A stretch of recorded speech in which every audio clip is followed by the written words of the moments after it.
सोच से, इनकी समझ से इसको बना देंगे क्या हम, मतलब बिल्कुल डेड कर देंगे, बिल्कुल इनको इंसानियत से खारिज कर देंगे, और इनका आने वाला ठिकाना भी जो बनेगा वो कातलों वाला बनेगा। इनको अच्छा माहौल देना है, इनके सामने अच्छी बात करनी है, इनके सामने अच्छा काम करना है, इनको कोई बुराई की तालीम नहीं देना। बुरा, मेरी बात को बुरा मत मानिएगा। एक आदमी अगर 24 घंटे गलत एक्टिविटी में लगा रहता है, वो बच्चे को ऑर्डर करता है, बेटा तुम जाओ मेरे लिए वो काम करके, है ना? आप बताइए क्या वो बच्चा अपने ज़िंदगी में उस बुराई से बच सकता है जो उसके बाप दादा ने किया होगा? एक पिता अपने बच्चे को भेजता है, जा तो फलाने उससे फलानी चीज़ ले आना, बोला मैं परसों दे दूंगा, है ना? बच्चा जाता है ना? और वो कहीं सालों भर, जिंदगी भर उसको याद रहता है मेरे बाप ने ये कहा था, उसको हमने आज तक नहीं दिया। बच्चा भी कल वही झूठ वाला काम करेगा ना? इसलिए बच्चों को ऐसी तरबियत दो, बच्चा हमेशा सच बोले। क्या बच्चा हमेशा सच बोले, वो बेडर होके सच बोले। अक्सर ऐसा होता है कि जब बच्चों के स्कूल से कोई डिप्रेशन होता है या घर में होता है, बच्चा आके मास्टर के सामने झूठ बोलता है, स्कूल क्यों नहीं आता? मास्टर मैं बीमार था जी। होता वो ठीक है, क्या पता उसके पास कापी नहीं है, क्या पता उसके पास पेंसिल नहीं है, मास्टर के पास वो कौन सी बात लेके आता है? झूठ वाली बात लेके आता है। नहीं, बच्चे को सच बोलना, मुझे ये प्रॉब्लम है ना, तो फिर क्या होगा कि इसकी एक वो बन जाएगी, इमेज बनेगी, इसका एक स्वभाव बनेगा, ये ज़िंदगी में सच बोलेगा, है ना? ये ज़िंदगी में कभी बुराई के करीब भी नहीं जाएगा। इसलिए बच्चों पे असर होता है बात, इनको समझाना है, बेटा झूठ नहीं बोलना है, शराब के नज़दीक नहीं जाना है, सिगरेट, बीड़ी, पान, गुटखा जो आजकल आम चल रहा है, जिसने इंसानों को जहन्नम के गड़े में पहुंचा दिया है। जनाब आले 10 ग्राम का पैकेट 20 रुपए में मिलता है, गुटखा मिलता है ना, और आप देखेंगे 150 रुपए केजी छुहारे मिलते हैं, 200 रुपए किलो गिरी मिलती है, 250 काजू बादाम मिलते हैं केजी। वो 20 रुपए का हम 10 ग्राम लेके वो खाते हैं, है ना? हमारा बच्चा भी कल वही खाएगा ना। जब ये खाएगा, इसको बात करने का भी ढंग नहीं होगा। इसकी पूरी जिंदगी जो अगर 70 साल इसने जीना, इसमें 30 ही साल में कैंसर का पेशेंट बन के, है ना?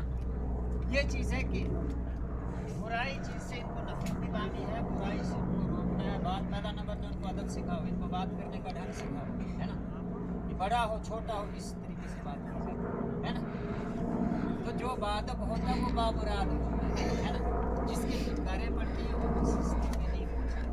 तो मसला ये है कि ये जिम्मेदारी हमारी है, ये जिम्मेदारी हमारी है, हम इनको सुधारें, हम इनकी नजर उस्ताद मोहतरम में रखेंगे, हैं, ताकि ये अपनी ज़िंदगी को अच्छा नाम में गुजार सकें। ये चीज़ें हैं कि मेरी बात को बुरा ना मानिएगा। आप भी अगर इससे अच्छा कोई सोच रखते हैं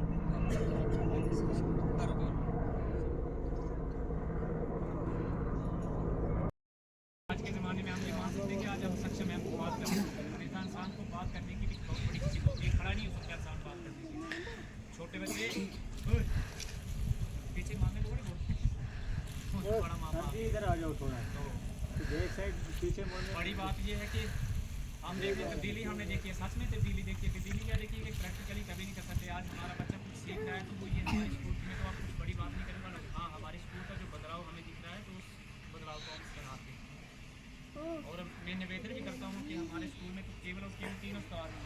बच्चे आपके सामने दिख रहे हैं, हमें दिखते हैं कि कितने बच्चे। अब उस्ताद का क्या काम है, उनका क्या फर्ज है, वो अपने बखूबी निभा रहे हैं। अब हमारे माता पिता का क्या फर्ज है, मुझे हर बार ही कहना पड़ता है कि बैट गेम में मैं कहता हूँ कि हमने भी बहुत बड़ा शौक था, हम भी बैट बॉल खेलते हैं, लेकिन बैट बॉल खेलने का एक टाइम होता है, एक टाइम पीरियड होता है। कोई बात नहीं, बच्चे को मना नहीं करना चाहिए, लेकिन अधिकांश जो बच्चे होते हैं वो आते ही घर में बैग रखते हैं और पहला नंबर चला जाते हैं गेम खेलने के लिए। तो मैं कहता हूँ अब बुरा मनाएंगे तो बुरा भी हमारा घर में, हमारा गाँव में, तो बुराई भी हम पर आएगी कि बुराई पुराना बंदा बुराई बोल रहा है। मैं तो ये कहता हूँ कि बच्चों को खेलने का समय स्कूल के अंदर 1 घंटे मुझे लगता है डेली दिया जाता है, तो बच्चों के लिए वो भी बड़ा, चलो घर में आकर बच्चों को कम से कम आधा घंटा खेलना चाहिए, वो अच्छी बात है। लेकिन सबसे बड़ी बात है कि बच्चे आते ही घर में क्या करते हैं, बैग रख दिया और चल दिए बैट बॉल खेलने के लिए। तो खेलना अच्छी बात है, लेकिन खेलना कब है वो भी समय का ध्यान होना चाहिए। तो मैं ये कहता हूँ कि जिन जिन बच्चों के अंदर कोई कमी है, मैं सोचता हूँ मास्टर जी आप सजाओ की बात करते ना, तो मुझे लगता है मॉरल शिक्षा, मॉरल एजुकेशन आप डेली देते होंगे सुबह में, तो आप भी एक लिस्ट बनाइए, कोई फ़र्क नहीं पड़ेगा उसमें मेरा बच्चा उस लिस्ट में कहीं किस स्थान पर आता है, तो ये लिस्ट आप लगा दीजिए, सीधा पेरेंट्स को फ़ोन करके कह दीजिए कि आपके बच्चे के अंदर ये कमी है, और उस अगले महीने में हम भी देखेंगे हम उस कमी को कितना सुधार पाए। हर पेरेंट्स कोशिश करे तो वो कमी सुधर जाती है। क्या आप उनकी कमियां नोट करें, जो बच्चा शरारती है, मुझे भी पता है, मेरे घर से 2 बच्चे, एक मेरा भांजा आता है, एक मेरा लड़का आता है, मुझे प्रॉपर ये पता है कि उसमें क्या कमी है, उसमें क्या कमी है, लेकिन कमियां तब दूर हो जाएंगी तब आप जब हमको बताओगे कि ये कमी आपके बच्चे की है, तो हम उस कमी पर क्या करेंगे, काम कर, महीना भर काम करेंगे। हाँ, महीने के बाद हम रिजल्ट सुनेंगे आपके मुँह से कि हाँ भाई फलाने के बच्चे की फलानी कमी थी, लेकिन वो कमी इस महीने में इतनी सुधर गई, वो सुधार देखना चाहते हैं। बाकी अब आपका जो काम है, तो मुझे लगता है कि बेसिक शिक्षा जो है, बेसिक एजुकेशन है, मुझे नहीं लगता कि ऐसा कोई टीचर भी होगा जो आज बेसिक शिक्षा से अछूता होगा। अब मेरा ये निवेदन है सबसे, मास्टरों से खास करके मेरे अध्यापक सर जो बैठे हैं उनसे निवेदन ये है कि आपको जितना बड़ा हो सकता है, अगर आज आपके हमारे स्कूल रहनीबाग जो यूपीएस स्कूल है उसका बहुत बड़ा नाम जा रहा है, तो उसकी कोई वजूहत होगी, उसके पीछे कोई काम होगा। तो मैं तो ये थैंक्स करने के लिए मैं कुछ कहना तो नहीं चाहता हूँ, थैंक्स करना चाहता हूँ कि भाई बहुत बड़ा मसला हमारे लिए कुछ नहीं है, मसला छोटा है, लेकिन जब टीम वर्क होता है जनाब, एक टीम खेलती है, 11 मेंबरों की टीम खेलती है, तो उसमें केवल कप्तान का रोल नहीं होता कि कप्तान किस प्रकार से खेलेगा। हाँ, कप्तान पूरी टीम को चलाता है, लेकिन कप्तान के साथ में जो उसकी सहयोगी टीम होती है, 11 मेंबरी सदस्य होता है, उस 11 मेंबरी सदस्य में से हर एक प्लेयर का अपना अपना कंट्रीब्यूशन होता है। जब वो अपना थोड़ा थोड़ा कंट्रीब्यूशन करता है तो फिर वो टीम वर्क माना जाता है। तो टीम में से कोई एक प्लेयर सैकड़ा भी जड़ दे, दोहरा शतक भी मार दे, तो वो शतक उसका किसी काम नहीं आता। मैं तो ये चाहता हूँ कि बच्चों का वही होना चाहिए कि एक बच्चा 2 बच्चा आपकी शान नहीं करते, आपके बच्चे पूरे अगर कुछ नहीं करें 10-20% से ऊपर बढ़ जाएँ तो आपको भी खुशी महसूस होती है, हमें भी खुशी होती है। ऐसी बात नहीं, हम देखते हैं हमारे बच्चे बहुत अच्छा सीख रहे हैं। हमारे ज़माने में मैं कहता हूँ जी व्हाट इज़ योर नेम तक हमें नहीं पता, सच में हमें लिखते थे, लेकिन वही प्रैक्टिकली की बात है, प्रैक्टिकल नहीं था। हो सकता है आज के ज़माने में टीचर का ही दिमाग चाहे नहीं हुआ, पीछे से भी कोई चेंज करवा रहा है, तो उसका भी बहुत बड़ा हाथ है।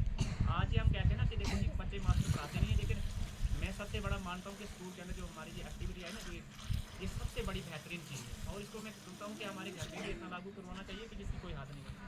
तो ये अभी आप मॉर्निंग असेंबली में बच्चों को जैसे पहले बुलवाते थे, मैं सोचता हूँ कि तो कोविड-19 के समय में नहीं बुलाना चाहिए, आज भी आपका वही रहना चाहिए सर कि अलग अलग दिन में अलग अलग कोई एक्टिविटीज़ होनी चाहिए। आज आप चाहे मॉर्निंग असेंबली के टाइम करो चाहे करो, लेकिन हाँ ये आपने नोट रखना है सर जी कि बच्चों की आपने बनानी साहब कि बच्चे हमारे भविष्य हैं, बच्चे की लिस्ट आपने ये बनानी है कि कौन बच्चा किस पानी में, ये बनानी है आपने पास तीनों से मेरा आग्रह है।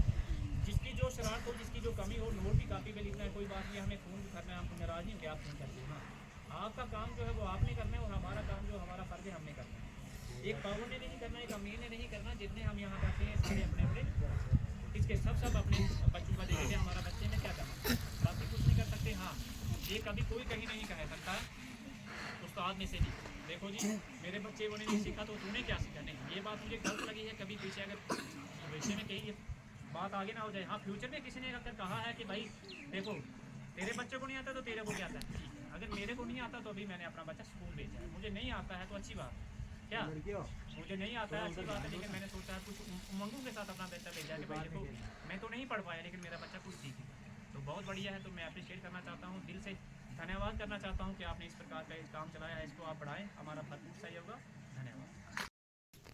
रेस्पेक्टेड हेडमास्टर प्रकाश सर और जितने भी यहाँ पेरेंट्स आए हुए हैं बच्चों के, हमारे मौलवी साहब आए हैं, हम इतने खुश हैं कि हमारे साथ यहाँ बुजुर्ग लोग भी आते हैं, सारे अमीन सर आए हैं, तो इन्होंने बड़ा अच्छे जो अपने ख्यालात का इजहार किया कि हम जो बच्चे हैं उनके साथ हमें कैसे पेश आना चाहिए, घरों में हमें बच्चों को कैसे हैंडल करना चाहिए। तो आज का हमारा टॉपिक था ही यही कि understanding adolescent and parenting during adolescence, कि भाई जब जैसे ही बच्चा 5वीं 6वीं पे पहुंचता है, 7वें 8वें के बीच में होता है, 10-11 साल से लेकर और 18 साल की उम्र तक का बच्चा होता है, तो उसको हमने किस तरह से देखना है, किस तरह से उसको स्कूल में हैंडल करना और किस तरह से उसको घर में हैंडल करना है। तो यही आज की हमारी जो मीटिंग था उसका मेन एजेंडा था, और जितने भी पेरेंट्स हैं उन्होंने अपने अपने जो तजर्बा है, जो अपने अपने ख्यालात का बड़े अच्छे तरीके से इजहार किया। उसमें हमारे सोशल एक्टिविस्ट पवन जी हैं, उन्होंने भी बड़े अच्छे पते की बात कही कि जो हम बच्चों को एक्टिविटीज़ में एंगेज रखते हैं, प्रैक्टिकल नॉलेज देते हैं, तो इससे भी बच्चों का बहुत बड़ा सुधार होता है। तो मैं कुछ ज़्यादा नहीं कहूँगा, मैं यही अपने विचार रखूँगा कि आपने अपने बच्चों का खास ख्याल रखना है कि बच्चे जो हैं वो बैड सोसाइटी में ना जाएं, जहाँ कोई ड्रग का इस्तेमाल करता है वहाँ ना जाए। बच्चों को ये परेशानी ना हो कि हम घर से गरीब हैं, उनको फाइनेंशियल प्रॉब्लम नहीं देनी है। पेरेंट्स को चाहे प्रॉब्लम भी है, लेकिन बच्चे के सामने वो डिस्कस नहीं करनी है कि वी आर वेरी पुअर, तुम कहाँ से लाएं, बिकॉज सरकार सब कुछ दे रही है आपको मुफ्त किताबें हैं, वर्दी है, मिड डे मील है, और ताकि बच्चे की पढ़ाई पे उसका कोई असर ना हो और बच्चा ये ना सोचे कि मैं गरीब हूँ और मुझे पैसे कमाने हैं सो एंड सो, तो उससे बच्चा जो है वो गलत सोसाइटी में भी पढ़ सकता है। तो आपने इस चीज़ से बच्चों का खास ख्याल रखना है।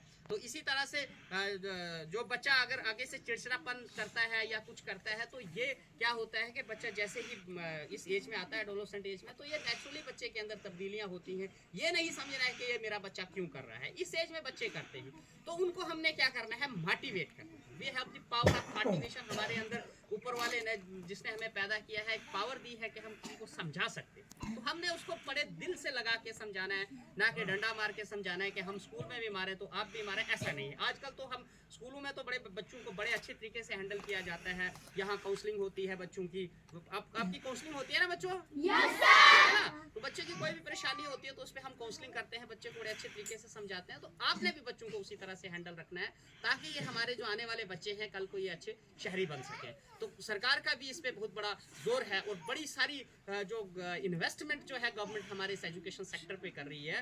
तो बड़ी सारी ट्रेनिंगें दे रही है सरकार। पिछले कल भी मेरी ट्रेनिंग चल रही थी इस पे, सोशल इमोशनल इथिकल लर्निंग के बारे में ट्रेनिंग चल रही थी। तो डायरेक्टर स्कूल एजुकेशन जम्मू उसमें बता रहे थे कि कोई एक NGO है वो भी इसमें